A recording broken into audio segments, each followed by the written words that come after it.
In this video, we'll be looking at the TECNO POVA, not the Pouvoir, which is the popularly known battery line for TECNO, but the POVA. The POVA is a rebrand of the Pouvoir line of smartphones by TECNO. It was announced in the early parts of October and it will be hitting the shelves here in Nigeria. It comes with the Helio G80, which is one of Mediatek's flagship Helio processors. In this video, we'll be looking at the specs and features and of course, everything in between. If you want to skip ahead to any section of this video, do check out my timestamps in the description below. Without further ado, let's get to the video.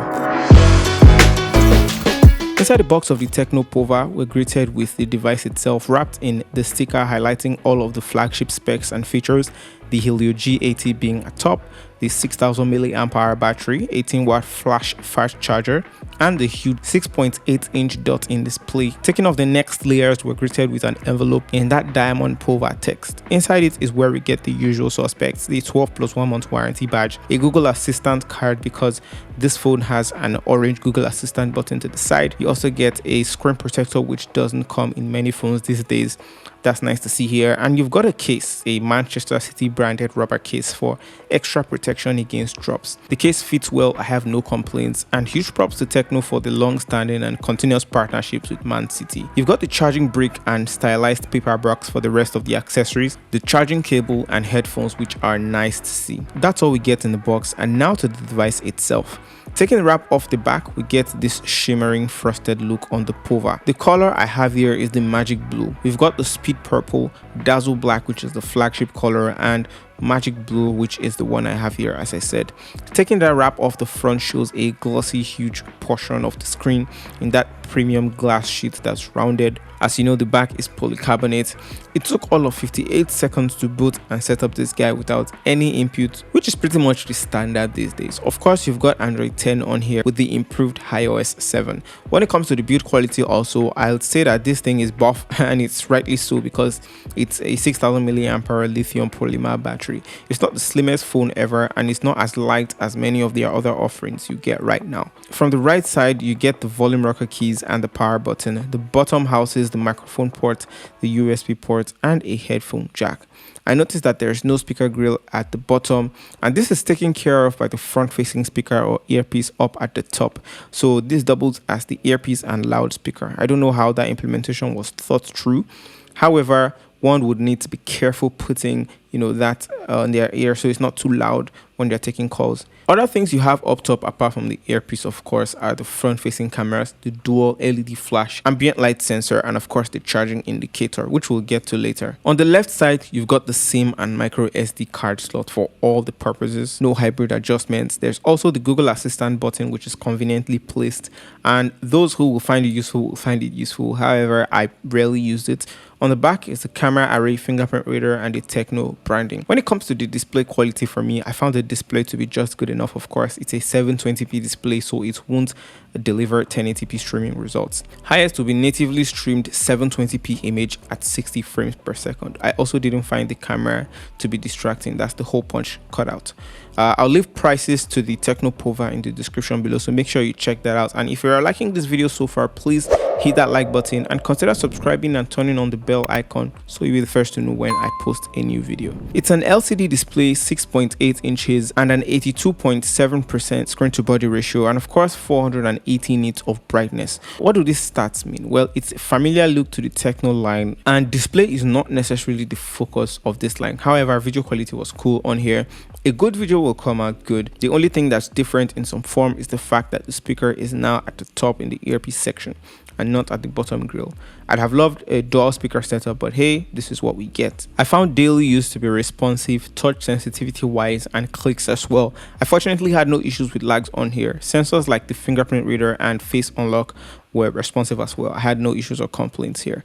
Performance is pretty good on here when you take into account the compromises in display and graphics. This is in part thanks to the processor. The processor that you get on here on the POVA here is the G80 processor from Mediatek, a 12nm processor which is a mainstay for gaming. During gameplay, battery was quite laid back and impressive, and I'll share how it performed. In terms of performance, it wasn't laggy or buggy, and battery drop was 11% after my 30 minutes of heavy duty Call of Duty gaming session, and with 1 hour of gaming I lost 26%. It's all in 720p, and this doesn't make it unplayable. TECNO mentioned that it's powered by the ET engine, their ET engine or Evolving Tech Game Engine 1.0, to elevate performance for everyday casual gamers who are the target for this line, and the heavy reliance on battery users, this will have you covered. You can expect smooth performance, fluidity, and game time response relative to the native graphic ability you've got on here. So yeah, that's an advantage. You have 6 gigs of RAM coupled with 128 gigs of storage, which will be plenty for most people. And again, the powerhouse that this thing is, coupled with the RAM and ROM, it seems like a sweet spot for those who don't care about those few compromises I mentioned. It's quite alright that we've got the 18-watt fast charger on this guy, but one thing to note is that you've got a big battery on here, which is a 6000 milliamp hour battery, of course. Battery speed for me was relatively fair. Again, it's a big battery to charge, so you will get up to 26% in 30 minutes, 52% in an hour, which again is fair. But I think a lesser battery would have hit high marks in this in terms of percentage when you take into account the time it takes to charge. Oh, and it has a charging indicator as well when you plug in the charger. I thought that was nice to see as well. When it comes to the cameras of the TECNO POVA, you've got the front-facing 8 megapixel lens, and a quick one I'd like to mention is the fact that the wallpapers are context aware in relation to the camera, and it would be complete without the animation around the camera area. Another thing that's interesting that you can do is accessing the camera in the front via the lock screen, dragging across the camera itself.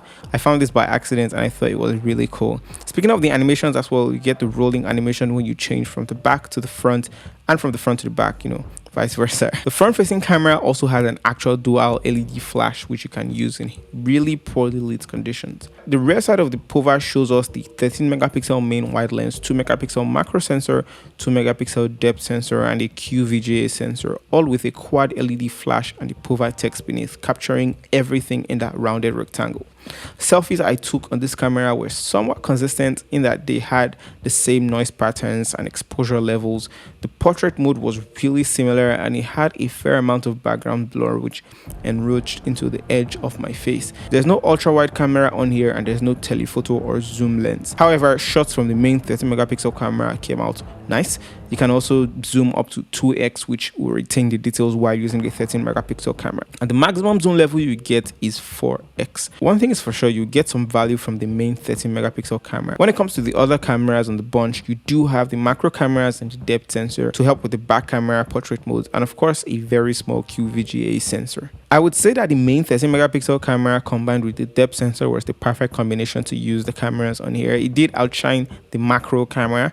This is evident in both indoor shots and even when you go outdoor, comparing the macro to the main lens. So here, most of the value is on the main lens. Video quality on the camera was not the most stabilized of footage, but it did serve the purpose of capturing the details, especially during the day. And this also shined when I got up close with the subjects I captured. One thing to note is that slow motion video is only capped at 720p, but the results were usable and nicely slowed down. How's it going, guys? So this is the front-facing camera video quality of the TECNO POVA. It's an 8 megapixel front-facing sensor. It has dual LED flash, and it shoots at 1080p at 30 frames per second.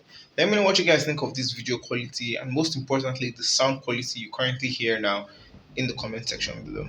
It is evident that while the cameras are not the strongest suit of the POVA, the battery life and performance of the Helio G80 are way better features that this carries along. Question of the day: what's your favorite feature of the TECNO POVA? Would you buy it? What are some of the things that you liked about it?